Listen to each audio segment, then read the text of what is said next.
The revival of the Ninja Gaiden IP has still been pretty shocking to witness unfold. While we currently only have the return of Ninja Gaiden 2, as seen in Ninja Gaiden 2 Black, we also have the upcoming titles Ninja Gaiden Ragebound and Ninja Gaiden 4. Platinum Games is helming the new mainline entry, but as for Ragebound, it's being developed by the Game Kitchen, who many would know as the team behind the beloved Metroidvania Souls-like series, Blasphemous. I never dreamt that this developer would be at the helm of a Ninja Gaiden title, but given the style and difficulty that Blasphemous employs, they seem like a natural fit. After experiencing the free demo, I'm eager to see what the full game has in store, as it already displays the potential to be one of the best 2D action platformers ever made.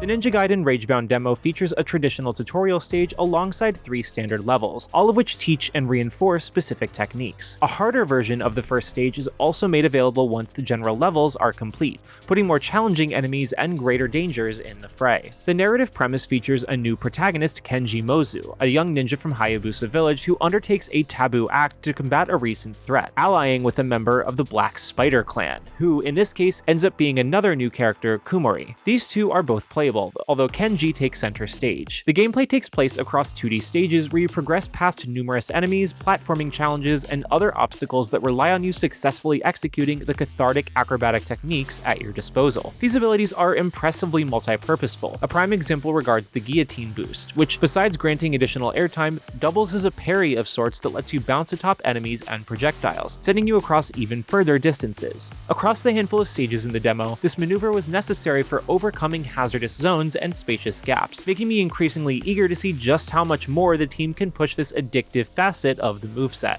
Adding to Kenji's flexibility is a swift dodge that grants invincibility frames, even letting him pass through enemies and such, as well as a wall climb that enables him to stick to the sides and ceiling. To be blunt, Ragebound is an absolute delight to control. The developer absolutely nailed the feel here, with every manner of movement being indescribably fluid and intuitive to perform, while also boasting weight and impact across each implementation. Despite the brevity of this demo, I found myself in a flow state, which only emphasizes how well polished this experience is. The stage design so far perfectly complements Kenji's capabilities, and I'm optimistic that this conjoined strength will continue to prosper. As for Kumori, you control her in select timed scenarios, usually to activate switches or occasionally grab an optional collectible. Her general moves are relatively similar to Kenji's talents, though she can teleport across chasms after hitting specific targets. Still, that's more of an environmentally contextual boon rather than an innate individual ability. Instead, where Kumori appears to shine is in her supplemental attack add-ons for Kenji. Combat in Ragebound is reasonably straightforward. For the most part, Kenji takes down enemies in a single slice, with the central gimmick being the hypercharge mechanic. Essentially, enemies who emit a glow will impart a significant damage boost for your next attack when they are slain. This enhanced strike is then encouraged for use against stronger enemies that require a few more hits to be defeated. Kumori bolsters this cycle by granting kunai as projectiles and a secondary avenue of hypercharging. Put simply, enemies glowing with a blue aura only grant a damage boost should Kenji slay them, while foes emitting a purple light instill that same greater damage output should Kumori's kunai take them down. This consistent consideration of which attack to use when adds an appreciated layer of strategy without needlessly overtaking the platforming focus. However, amidst all these positives, one concern I have for the full game is the boss battles. Admittedly, only a single boss was in the demo, and it appeared to be the first proper one of the full game.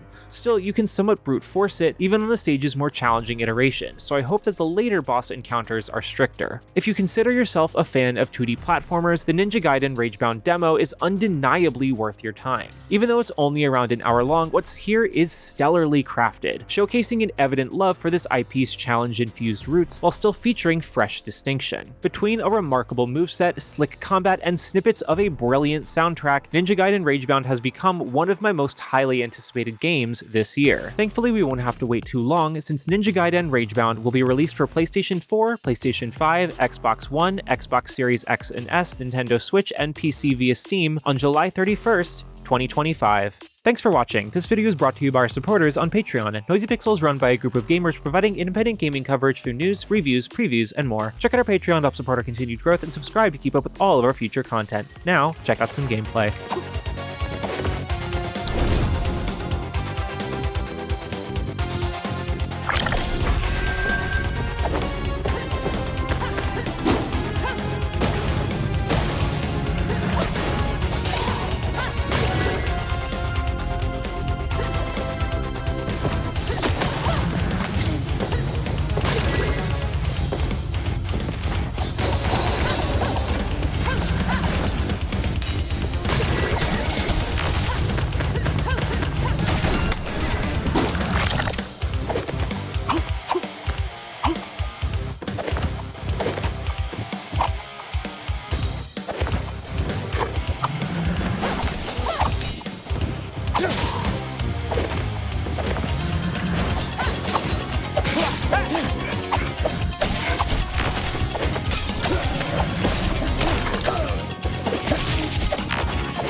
Noisy Pixel.